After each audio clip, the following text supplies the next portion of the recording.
Welcome back to my channel, the Blaugrana Blood. The final league game of the season, match day 13 of Barcelona Femení versus Athletic Bilbao.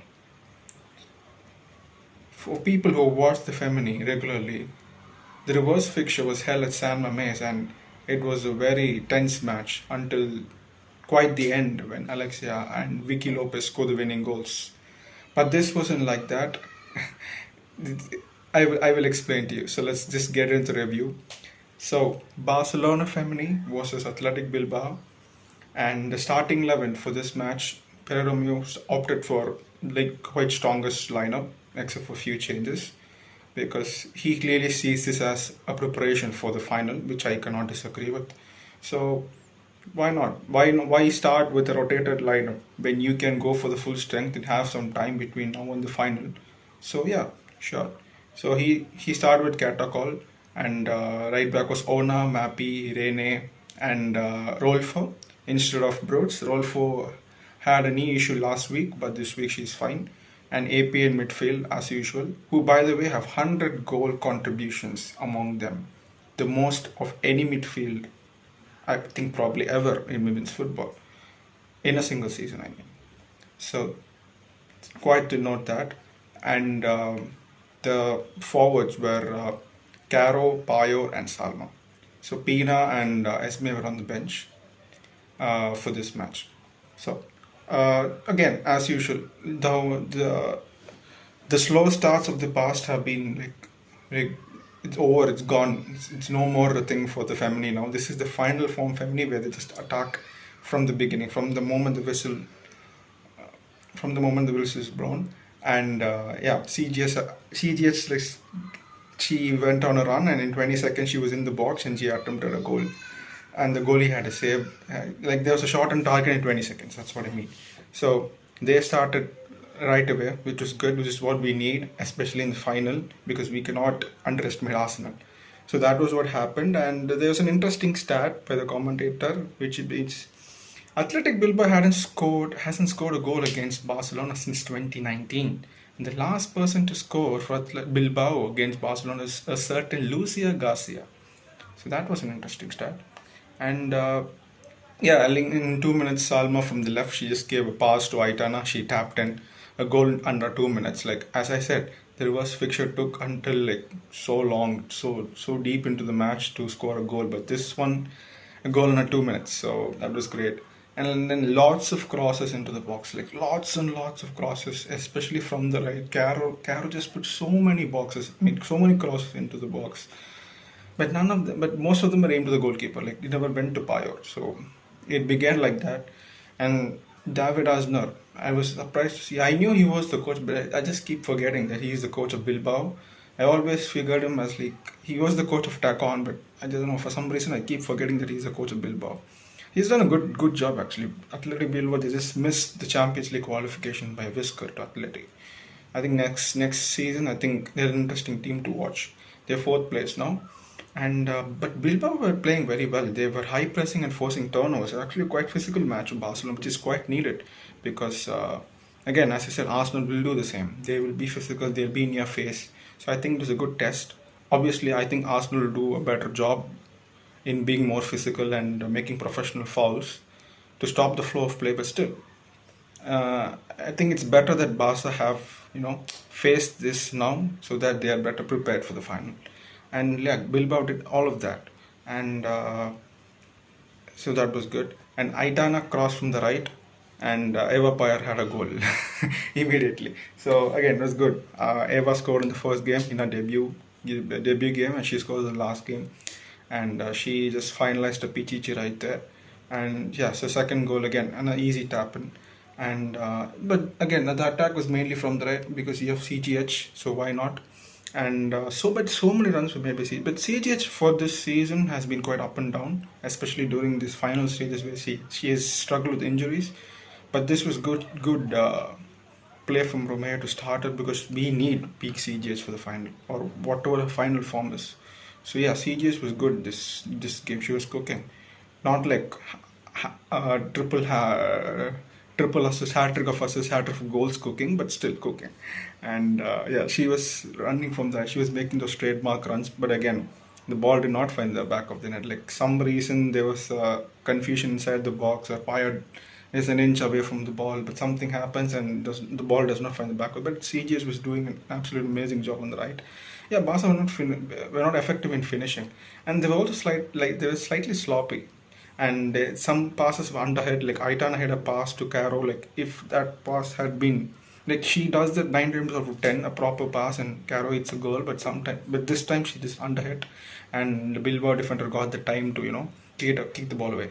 So it was slightly sloppy and some passes were underhit, and there's also communication problems. Like Rolfo was supposed to get a pass and the pass goes somewhere and it goes for a throw in. They consider throw in like unnecessarily. So there were some problems. I don't know why exactly. Maybe it's also because of Bilbao, being physical. But yeah, that was a slight problem. And CJ's again, she makes her trademark run inside, and then she gets in and a quick pass to Pajor, and Pajor taps it in. So 3 goals in under 37 minutes. So life's good. A good way to finish the game, but there's still a lot of time. Anything could happen. Barcelona could do an Arsenal and concede 3 goals. So anything could have happened, but they were under control. Even though, as I said, they had some problems, they were still under control. And Mappy and Irene also looked a bit shaky. Like they made some errors in interceptions, and like sometimes, yeah, they were just a bit shaky. But again, nothing too serious, but slight wobble. And that's how the half ended. So yeah, 3-0. Yeah, 3-0, 3 goals in 37 minutes. Slight problems, but otherwise nothing too serious. In the second half, again, they started the same way, nothing different. But there was no goals for the first 15 minutes. And then in the hour mark, Engen, Pina and Esme came on for Patry, Caro and Rolfa. Straight swaps. So Engen as a DM, Pina at the left and Salma went to the right. And Esme came on for Rolfa, so there's straight swaps. And this time, after CGH left, the attack started emanating from the left. So, but again, the end product was lacking. And at one point, like Bilbao just pressed way high into Barca's box. It was really difficult. It was quite suffocating for Barca. Engen was quite flustered. She gave it to Kata at a very dangerous position, like just near the goal, and Kato was pressured by 2 players. One player literally was like shoulder to shoulder with her, but still she handled it properly and passed the ball to safety. Like there's been so much criticism of Kato call, which is understandable, but this time I think when the big moments come, when she knows she does not make those mistakes. She does make those mistakes from time to time, which is understandable, but this time she was really good, and in the final two I trust her to not make any mistakes. Fingers crossed. And again, there's so many chances created in the first half from the right, in the second half from the left, but none of them were like converted. So after so many missed chances, after so many chances missed, Salma, like she tried to make a pass. It was a wrong pass. Bilbao player got it, but again she hassled the ball from the player, and she just brute forced her way into the box, and then passed it, like she just passed it to Pajor and she like tapped it in. No, sorry. She passed it to Pajor. Pajor tried to tap in. It hit the goalkeeper and it was like kind of going away from the goal. But then Pina saw it. She then kicked the ball inside, and the defender could try to actually kick it away, but she kicked it to her own net, and it was an own goal for her. But I think Pina got credited with that. So yeah, she Sarma just brute forced away in, and she gave it to Pajor. Pajor actually bad shot. Actually, she just hit it straight to the goalie. Like sometimes she does that. I don't know why, but Pina was there to convert it. So no worries, I guess. Yeah, so 4-0 at that time. So again, Pina comes in as a sub and she does wonders. And it's a good problem to have, Salma and Pina on the left, like who to start, who to bench. It's a good problem to have. And then Sydney came on for Alexia at 75th minute. And again, and after that, especially the fourth goal, like Barca were absolutely relentless. Like Bilbao get the ball from the goalie, they try to push it forward. Barca get the ball again. They try to shoot, they miss it again. So recycle possession, they get it again. So like it was a loop. Bilbao get the ball, give it to Barca, Barca come again. Give it to Barca, Barca come. Like it's like a loop. So Bruce hits the head woodwork from outside the box. He takes a shot from the range, but it misses. It does not go in, and like it was like pretty large, like pretty much last ditch defending from the Bilbao defenders. Like they were giving their all. They were putting bodies on the line. They were 4-0 down, but they were still giving their utmost not concede any more goals. So that was commendable, but yeah, it was quite frustrating to watch. I know it's 4-0, but still quite frustrating to watch. So Clara Sarajordi came on for Hitan at 81st minute. So the midfield is basically Engen, Sydney, and Clara. So that was quite interesting, quite bold from Pere Romeo, who's been criticized for not benching Aitana enough. Like Engen, who is a DM, but doesn't necessarily worked out as a DM for Barca, and then you have two youngsters. Yeah, it's quite bold. Yeah, I guess you could do it at 4-0, but still, how many managers do it? Bring on youngsters even though you're leading. They don't do it. They just stick on with the starting 11. So that was good.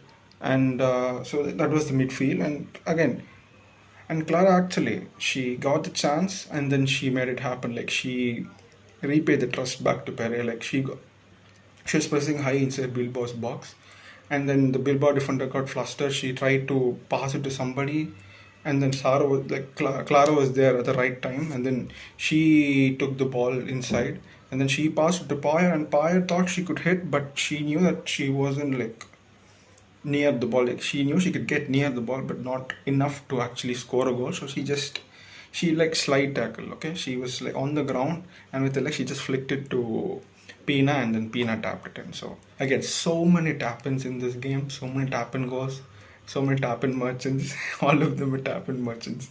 So that was really funny, but good from Pajor, good from Clara, and good from Pajor. Like she knew she wouldn't be able to score, so she just flicked it to Pina, and Pina just tapped in. So that was good teamwork. So 5-0 at around 82 minutes. So no, sorry, yeah, around 82, 85 minutes. So yeah, then I thought, yeah, okay, 5-0, 5-star performance, but then no, we want more. So Sydney got the ball inside the box. Like Bilbao players they were a wall. They were a wall in front of the wall. They were like almost 7 to 8 players standing in front of like a wall. Like Sydney tried everything. She tried even the smallest window. She tried of sneaking it in, but she couldn't. And then in the ball, they spin ball to Bruce, and Bruce like, I'm gonna shoot, and she just scored. So 6-0. So yeah, great. It came at almost the stoppage time. So it was 6-0. I mean, it's like the perfect way to end the league campaign. Like the first game I remember watching, it was horrible. The first half was incredibly horrible. The first game of the season, I mean, first league game of the season, it was incredibly horrible. I think Ika started in midfield in that game. Oh, it was really, all the passes were misplaced. There was 0-0, but all the passes were misplaced. There was no communication. Like it was incredibly horrible. From that to the home defeats against Real Madrid and Levante. That Levante game was horrible, man. Like 40 shots, and you only score one goal. That too at the end. Like that only after you consider two. That was incredibly horrible to watch. And then the Madrid game, that was unbelievable, that game. And the scam, the scummy win they had over us, that was incredibly brutal to watch. But so despite all that, despite all the Barca's weak, that's it, Barca, oh my god, they're weak, and Kira just gone over, game over, this is not the same Barca, that's it, they're gone, they're over, time is over. Barca still the champions, and Madrid drew again. Last two games they bottled it again. So even if they had a chance, even if they're neck to neck with Barca, they bottled it. So they would have bottled the league anyway. So again, no worries for Barcelona. There's just two more games away from winning the quadruple. They're in a very good place. Any team in Europe would want to be in the position Barca is in. Even Chelsea, they're undefeated, but they would take this position Barca in, because you're in the final. Who cares? Like Chelsea dropped 6 points, Barca dropped 6 points. The only difference is Barca lost twice and Chelsea drew thrice. That's the only difference. So any team in Europe would want to be where Barca is. So we don't have to worry. Haters can hate. So yeah, great end to the league campaign, destroying the fourth place team 6-0. Yeah, yes, it is a farmers league, because yes, Barca is that good, that great of a farmer. Yes, we are unapologetic.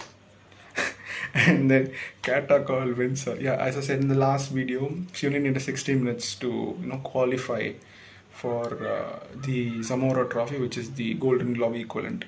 So she completed 90 minutes, a clean sheet, another clean sheet. So yeah, she wins it, best goalkeeper in the league, and with the most clean sheets. And Pajor is the Pichichi winner. Debut season, she comes in, she scores in the debut game, the first game of the season.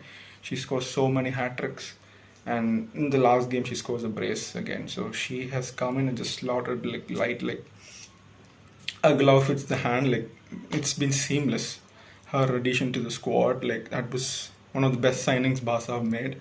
Like, I don't want to get out myself. I know there's still 2 more games, especially Champions League final.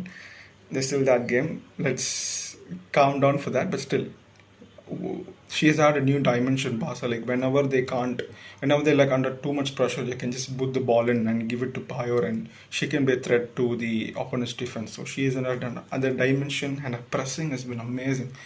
This is even the 90th minute when they're like 5-0 up, she just presses like they need another goal to equalize or win the game. Like, she's amazing in that aspect. So yeah, she's an amazing signing, amazing addition to this already stacked team. And Aitana was the MVP for this game. So yeah, it was beautiful. It was wonderful to watch.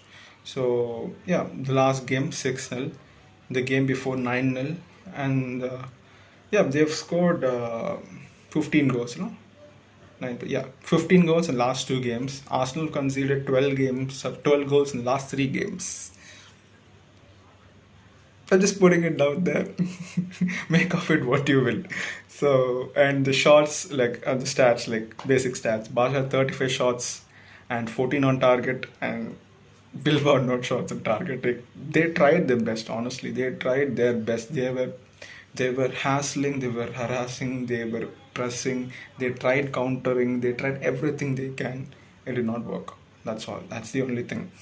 So yeah, I expect Arsenal to do much better than this. But yeah, there's a separate preview for that I'll be doing for the Arsenal game. So this is the end of the league season.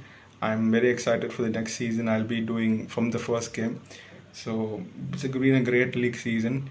So yeah, they said Madrid was gonna finally catch up to Barca. There's still a quite long gap. If not for that scummy win, the gap would have been 11 points. It's 8 points now. It would already been 11 points. They're 50 points behind last season. So yeah, like they say they were gonna catch up. Madrid were gonna catch up. Yeah, we'll see. We'll see how they're gonna catch up. Even Chelsea said that they were gonna catch up to Barca. They lost 8-2. So they think that only they can improve, and Barca is just going to stay there waiting for the other teams to catch up. No, Barca is going to improve too. So next season, let's see what Barca and the other teams do. Let's see how much they can catch up to us. So yeah, it was a great season, great league season. There's still 2 more games to go. The biggest game, Champions League final against Arsenal, 24th May. So tune in or go watch it if you have the tickets, you lucky people. So yeah, until then, so I'll see you guys for the preview of the Champions League game. So until then, Iskaba.